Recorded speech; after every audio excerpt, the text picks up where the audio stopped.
Hello les amis, si vous me suivez depuis un certain temps, vous savez là que des fois il y a des vidéos où il y a une onction particulière. Vous savez que des fois il y a des prières qui percent les cœurs, il y a des témoignages qui transforment des vies. Bref, bienvenue si vous ne venez là que pour la première fois. Ici je parle de Jésus, le chemin, la vérité et la vie. Tout est christocentré parce que Christ est au centre et parce que Christ est celui par le nom duquel les vies sont transformées, les gens sont délivrés, les gens sont guéris. Et on a la vie éternelle. Ah, Jésus-Christ. Soyez bénis, tout d'abord. Ce matin, à mon église, c'était un culte sur la persévérance.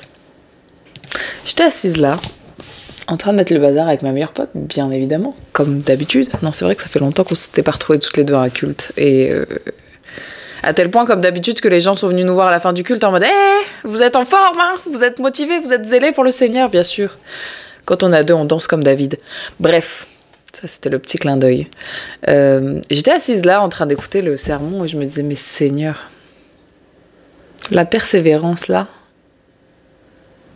c'est vraiment quelque chose. » La persévérance, c'est vraiment quelque chose qu'on ne peut pas vivre si on ne suit pas le Seigneur et si on n'est pas intentionnel. Parce que la persévérance, c'est comme quand tu cours un marathon, en fait. Personne ne va se mettre derrière toi pour te pousser, pour que tu finisses, tu vois. Mais c'est vraiment la ferme conviction qu'à la fin, il y a quelque chose qui t'attend et que tu vas enfin toucher du doigt ce pourquoi tu pries, ce pourquoi tu te bats, ce pourquoi tu te bagarres avec les conditions, tu te bagarres avec les circonstances. La persévérance, c'est vraiment quelque chose. Il faut vraiment que j'arrête cet accent à rouler les airs. Bref. Donc, si vous avez suivi aussi depuis quelques jours, je vous parle du fait que je joue dans une pièce de théâtre qui s'appelle Marc l'expérience et qui est une pièce sur l'évangile de Marc de A à Z de manière immersive. C'est-à-dire que je ne veux pas spoiler parce qu'il y a encore une représentation ce soir et il y a peut-être des gens qui me regardent ici qui vont venir me voir ce soir. Et en tout cas, c'est une pièce qui a vraiment changé ma vision de l'évangile de Marc, qui a vraiment permis que je vive la parole de Dieu d'une façon différente.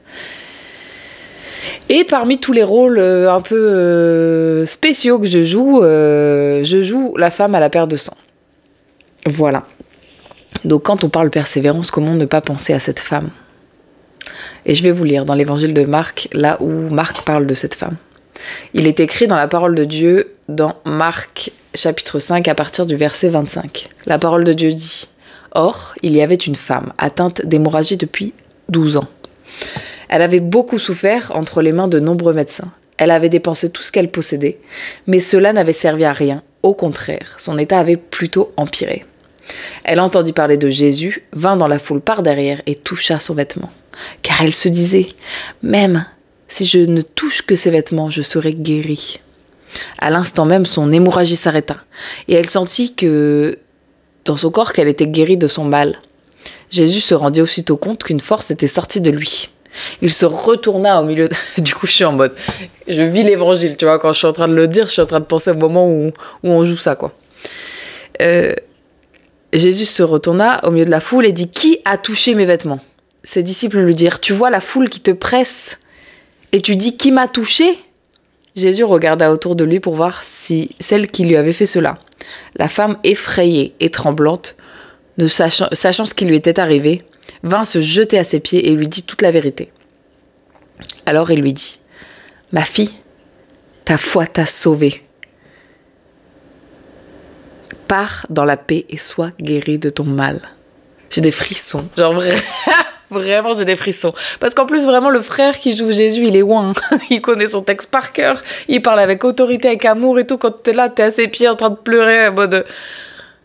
T'as vraiment l'impression que c'est Jésus, il te regarde, il te dit « Ma fille, ta foi t'a sauvée. » Je peux vous parler de l'histoire de Fantine. Si vous l'avez pas entendue, je vais vous la raconter. Et si vous l'avez déjà entendue, je vais vous la re-raconter.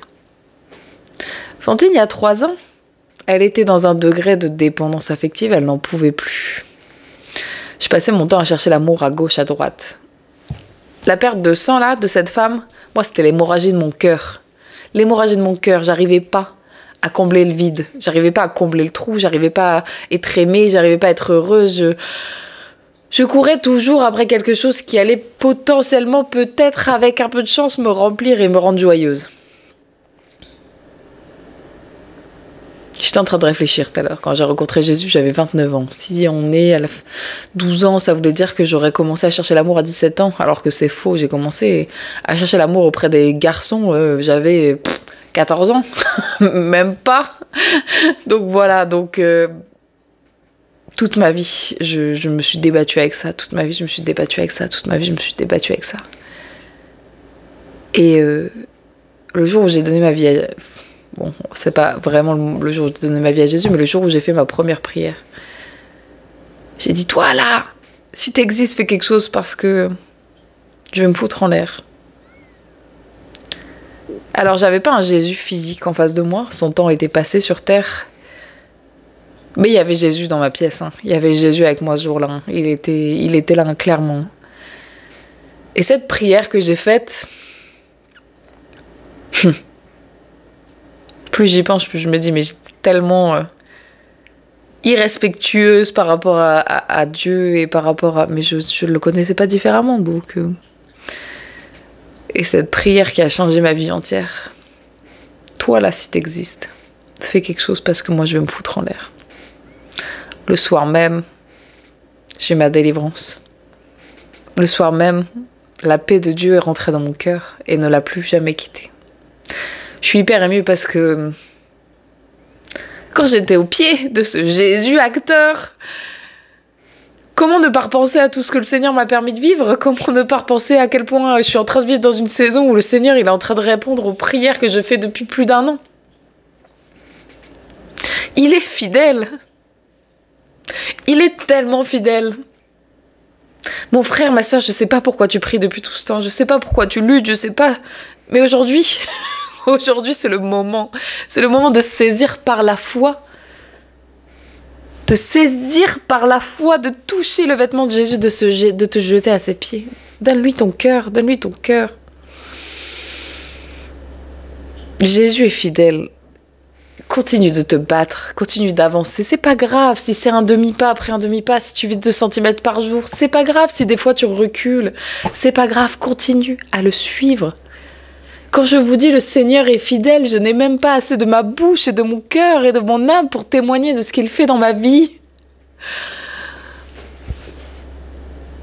Mais quand tu es dans l'épreuve, il est bon. Quand tu es dans la joie, il est bon. Quand tu es dans le contentement, il est bon. Dieu est bon en tout temps. Ce sont tes circonstances qui parfois sont mauvaises. Mais garde espoir. Tu connais celui qui transforme les circonstances. 12 ans que cette femme, elle allait voir tous les docteurs et que son état s'empirait. Dans un autre évangile, il écrit qu'elle n'avait même plus d'argent. Elle pouvait même plus payer les médecins. Ils avaient tout essayé. Pendant 12 ans, cette femme était recluse de la société. Elle était rejetée, elle était considérée comme impure. Elle ne pouvait pas toucher la nourriture, elle ne pouvait pas toucher les gens, Elle était impure. Elle pouvait pas travailler, elle pouvait pas se marier, elle était impure. 12 ans. 12 ans. Ça fait 1 an là que je suis en train de prier, que je suis Seigneur, mais comment tu fais pour être si fidèle? Comment tu fais pour nous aimer quand on te fuit? Comment tu fais pour nous aimer quand on te désobéit? Comment tu fais, Seigneur? Le Dieu que je sers, il peut faire au-delà de tout ce que tu peux imaginer ou penser par la puissance de l'Esprit Saint qui vit en toi.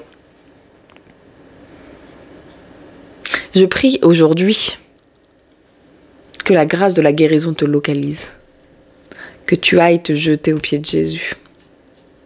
Je prie que le Seigneur te donne des directives spécifiques de comment obtenir ta guérison. Je prie que le Seigneur te remplisse de la foi nécessaire pour aller chercher la victoire aux pieds de Jésus. Franchement, je vous avais dit, j'avais fait une vidéo il y a quelques mois, l'année dernière, ouais, en 2024, cet été, où j'avais dit, je suis dans cette saison où j'arrive même plus à prier parce que dès que j'ouvre la bouche, je suis en mode merci Seigneur, merci Seigneur, merci Seigneur, merci Seigneur, merci Seigneur, merci Seigneur.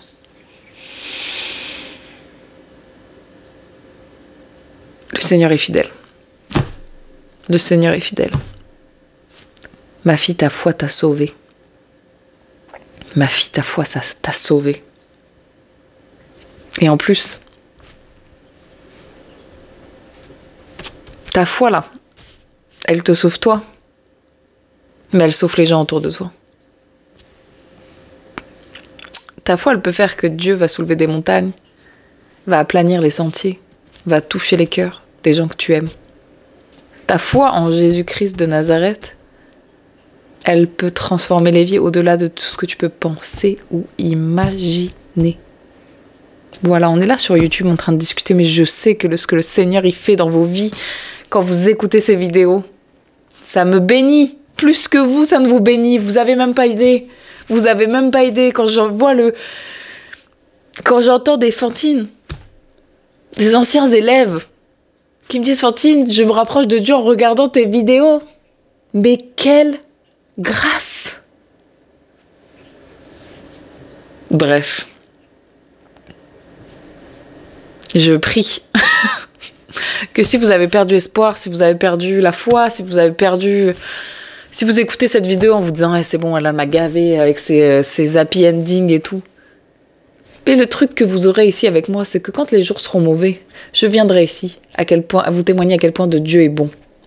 Quand les jours seront bons, je viendrai ici vous témoigner à quel point de Dieu est bon. Je vous raconterai pas tout mon business, hein, parce que c'est fini, on arrête de raconter tout son business. Il y a une promesse là qui est en train de pousser. Il faut trop la protéger, c'est trop précieux. Mais bon, bref. Que le Seigneur vous bénisse abondamment.